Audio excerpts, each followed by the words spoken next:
اس حیوان انسان کا وجود زمین سے ہے، مٹی سے پیدا کی، مٹی سے، گارے سے، طین لازب سے، چپچکانے والے گارے سے، وہ جس میں کہ بدبو پیدا ہو جائے، یہ ساری باتیں کہی گئی ہیں۔ اور سائنس بھی کہتی ہے مٹی سے پیدا ہوئے، کیسے پیدا ہوئے اس میں اختلاف ہے، لیکن یہ کہ ہے مٹی ہماری اوریجن، قرآن بھی کہتا ہے اور سائنس بھی کہتی ہے۔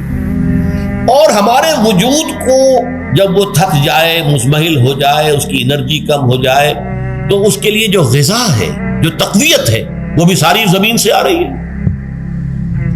آپ نے پھل کھائے، آپ نے گندم کھائی، آپ نے چاول کہاں سے آ رہے؟ اچھا بکری کا گوشت کھایا تو بکری کا گوشت کس چیز سے بنا ہے؟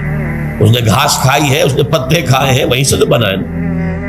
الٹیمیٹ سورس آپ کے وجود حیوانی کے لیے جو آ رہی ہے وہ زمین ہے۔ وجود روحانی کو بھی تقویت کی ضرورت ہے، وہ بھی مزمحل ہوتی ہے، کمزور ہو جاتی ہے، خاص طور پر جبکہ وجود حیوانی کا اس پر غلبہ ہو جائے، تب تو یوں سمجھیے کہ وہ بالکل بے ہوش ہو کر موت کے قریب پہنچ جاتی ہے۔ اس کی تقویت، اس کی غذا وہیں سے آئی ہے جہاں سے روح آئی ہے، وہ کلام ربانی ہے، روح ربانی۔ نفخت فیہ من روحی من روحی من روحی، میں پھونک دوں اس میں اپنی روح میں سے۔ روح کا تعلق ذات باری تعالیٰ کے ساتھ ہے۔ اسی طرح کلام ربانی کہاں سے آیا ہے؟ اللہ تعالیٰ کے پاس سے۔ یہ اس کی تقویت کا ذریعہ ہے۔ اب عام حالات میں کیا ہوتا ہے؟ ہمارا یہ وجود حیوانی چھایا ہوا ہے ہمارے وجود کے اوپر، بیچاری روح جو ہے دبی رہتی ہے، پسی رہتی ہے۔ اگر خدا نے خواستہ ہم گناہ گار بھی ہیں، گناہ پر گناہ کا ارتکاب کر رہے ہیں، تو وہ روح جو ہے وہ قلب کے آئینے شیشے کے اندر ہے۔ فیہا مصباح المصباح فی زجاجہ الزجاجہ تو کانہا کوکب دری، قلب جو ہے ایک شیشے کے مانند ہے جس کے اندر روح کا چراغ جل رہا ہے۔ اب اگر یہ اوپر جو شیشہ ہے اس پر دھواں آ گیا، لالٹین کی چمنی پر دھواں آ گیا، تو روشنی باہر تو نہیں آئے گی۔ اگر انسان گناہ کرتا ہے تو قلب پر رین، زنگ آ جاتا ہے، یا حضور نے فرمایا ایک داغ لگ جاتا ہے، اور گناہ کرتا ہے اور داغ لگتا ہے، اور گناہ کرتا ہے اور داغ، یہاں تک کہ بالآخر پورا قلب سیاہ ہو جاتا ہے۔ اب وہ روح اندر بند ہو گئی، وہ دفن ہو گئی۔ اس کے لیے اب ضروری ہے کہ اب ایک پروگرام ایسا دیا جائے جو ریورس ہو جائے۔ دن میں روزہ رکھواؤ تاکہ وہ جو اینیمل انسٹنکٹس ہے وہ دبے، تو جب یہ وزن جو ہے اس کے اوپر کم ہوگا تو کچھ سائی آف ریلیف سے ملے گا۔ جیسے بے ہوش آدمی پڑا ہے، اسے کوئی ہلکا سا ہوش آ رہا ہے، آپ نے پانی کے کچھ چھینٹے لیے، اس کے بعد آپ نے رات کو کھڑے ہو کر قرآن کے انوار کو اتارا، بارش برس رہی ہے روح انسانی کے اوپر، قلب روحانی، قلب انسانی کے اوپر، جس میں کہ وہ روح جو ہے وہ دفن، وہ زندہ ہوگی اثر نو، ہوش میں آئے گی، اور ہوش میں آئے گی تو دو کام ہوں گے۔ ایک تو اسے قرآن کی عظمت کا احساس ہوگا، یہ قرآن میری حیات تازہ کا ذریعہ بنا ہے، میں دب گئی تھی، میں پس گئی تھی، میں بے ہوش تھی، میں نیم مردہ تھی، اس قرآن کی بارش نے، یہ ترشح جو ہوا ہے مجھ پر، اس نے مجھے حیات تازہ عطا فرمایا۔ یہ جو قدر کا احساس ہوگا قرآن کا، لعلکم تشکرون، تاکہ تم قرآن کی عظمت سے واقف ہو۔ ایک انسان بھوک کی وجہ سے اس کا شوگر لیول اتنا گر گیا کہ بے ہوش پڑا ہوا، اب ظاہر بات ہے کہ آپ اسے کچھ پانی کے چھینٹے دیں گے تو کچھ ہوش میں آئے گا، پھر غذا دیں گے تو اب وہ پوری توانائی پر آئے گا، تو معلوم ہوگا اسے اس غذا کی کیا قدر و قیمت ہے۔ اگر آپ کو بھوک ہی نہیں لگتی تو غذا بے معنی شے ہے، پیاس ہی نہ لگے تو آپ کو کیا معلوم کہ اس پانی کے اندر کتنی بڑی عظمت ہے، یہ میرے لیے کتنا بڑا انعام و احسان ہے اللہ کا۔ وہ تو پیاس پر، جان پر بنی ہوئی ہو، اور پیاس اس وقت آپ کو ایک گھونٹ پانی کوئی دے دے تو آپ کو معلوم ہوگا دنیا و مافیا سے بڑھ کر ہے یہ ایک گھونٹ پانی جو مجھے ملا۔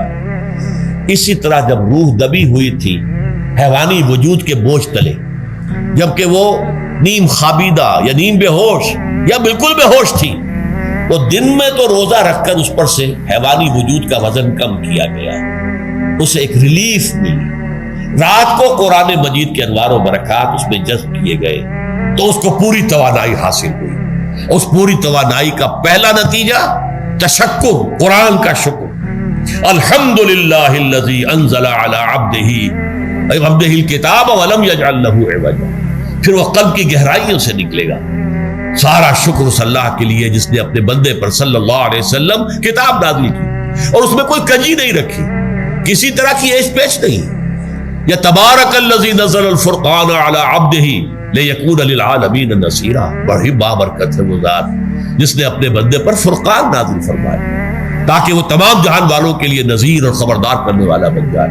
یہ قرآن کی عظمت کا احساس، اور ظاہر بات ہے جس قدر کسی نعمت کی قدر و قیمت کا احساس ہوگا اسی قدر تو آپ شکر ادا کریں گے۔ اگر آپ نے کسی بچے کے ہاتھ پر ہیرا رکھ دیا، اسے کیا پتا یہ ہیرا کس بلا کا نام ہوتا ہے، وہ سمجھے گا کانچ کا ٹکڑا ہے۔ لیکن اگر کوئی واقعتاً کوئی جوہر شناس ہو، جوہری ہو، اس کو آپ ہیرا دیں گے تو اسے معلوم ہے کہ مجھے کیا چیز دی گئی ہے۔ اس کے اندر جو شکر پیدا ہوگا وہ اس بچے کے اندر تو نہیں پیدا ہو سکتا جسے معلوم ہی نہیں۔ تو قرآن مجید کی اصل عظمت سے انسان واقف کب ہوگا؟ جبکہ اس کے ذریعے سے اس کی روح کو ایک حیات تازہ مل جائے اور اس طرح وہ پروگرام ریورس ہو جائے جو عام طور پر چل رہا تھا، ساری توجہ اپنے جسم پر، اس کے تقاضوں پر۔ جسم میں تھوڑی سی پھنسی نکل آئی ہے، بھاگ رہے، دوڑ رہے ہیں اس کے علاج کے لیے۔ کوئی اور مرض لاحق ہو گیا، بھاگ رہے ہیں، دوڑ رہے ہیں اس کے علاج کے لیے، بڑی بڑی فیسیں بھی دے رہے ہیں۔ ساری جسم کی پرواہ ہے، روزانہ نہا رہے ہیں اور اچھے سے اچھا صابن لا کر نہا رہے ہیں، وہ جسم کی پرواہ ہے نا، اس کی دیکھ بھال ہے، روح کی طرف توجہ ہی نہیں۔ یہ ہے وہ بات جو کہی گئی ہے سورہ حشر میں، اور جسے علامہ اقبال نے پھر اپنے فلسفہ خودی کی اساس اور سورس قرار دیا۔ وَلَا تَكُونُوا كَالَّذِينَ نَسُوا اللَّهَ فَأَنسَاهُمْ أَنفُسَهُمْ أُولَٰئِكَ هُمُ الْفَاسِقُونَ۔ دیکھو اے مسلمانوں، ان لوگوں کے مانند نہ ہو جانا جنہوں نے اللہ کو بھلا دیا تو اللہ نے انہیں اپنے آپ سے غافل کر دیا، اور یہی لوگ فاسق و فاجر ہیں۔ یہ سوال پیدا ہوتا ہے کہ انسان اپنے آپ سے کہاں غافل ہوتا ہے؟ کہاں اپنے وجود حیوانی سے غافل ہوتا؟ کیا بھوک لگتی ہے تو وہ ادھر ادھر منہ نہیں مارتا؟ غذا کو حاصل کرنے کے لیے کوشش نہیں کرتا؟ پیاس لگتی ہے تو کیا پانی یا کوئی اور مشروب تلاش نہیں کرتا؟ کوئی بیماری لاحق ہوتی ہے تو کیا اس کے علاج کی طرف توجہ نہیں کرتا؟ اسے آرام کی حاجت ہوتی ہے تو آرام نہیں لیتا؟ اپنے اس وجود سے تو غافل نہیں۔ کون سے وجود سے غافل ہوا ہے؟ وہ روحانی وجود سے غافل ہے۔ بھول گیا کہ میرے اندر روحانی وجود بھی ہے اور اس کا تعلق ذات باری تعالیٰ کے ساتھ۔ اس نے سمجھا کہ میں بس حیوان ہوں، نرا حیوان ہوں، اپنے اس وجود کی اصل حقیقت ہی سے بے خبر، غافل۔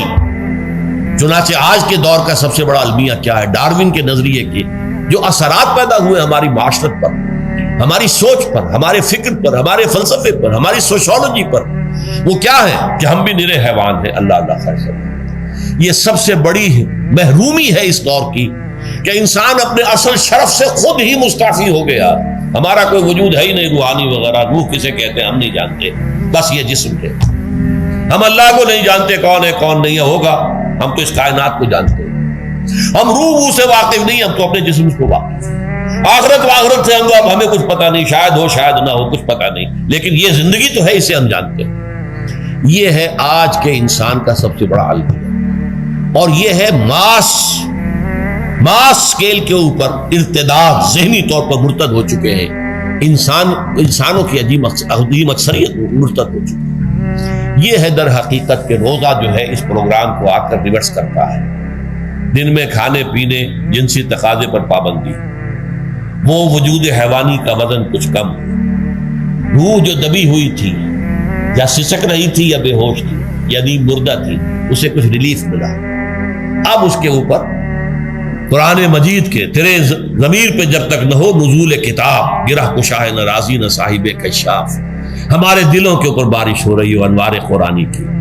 وہ ظاہر بات ہے کہ بغیر سمجھے تو نہیں ہوگی بارش، وہ تو آپ کچھ سمجھ رہے ہوں گے تو بارش ہوگی، ورنہ تو یہ ہے کہ ٹھیک ہے میں پہلے بھی عرض کر چکا ہوں آپ کو ثواب تو ملے گا، لیکن یہ ہے کہ وہ اصل مقصد قرآن کی عظمت کا قلب کی گہرائیوں سے اعتراف جو ہے اور اس پر اللہ کا شکر تو ادا ہوگا، لعلکم تشکرون، جبکہ قرآن مجید جو ہے آپ کے قلب کے اوپر نازل، اس کا مفہوم نازل۔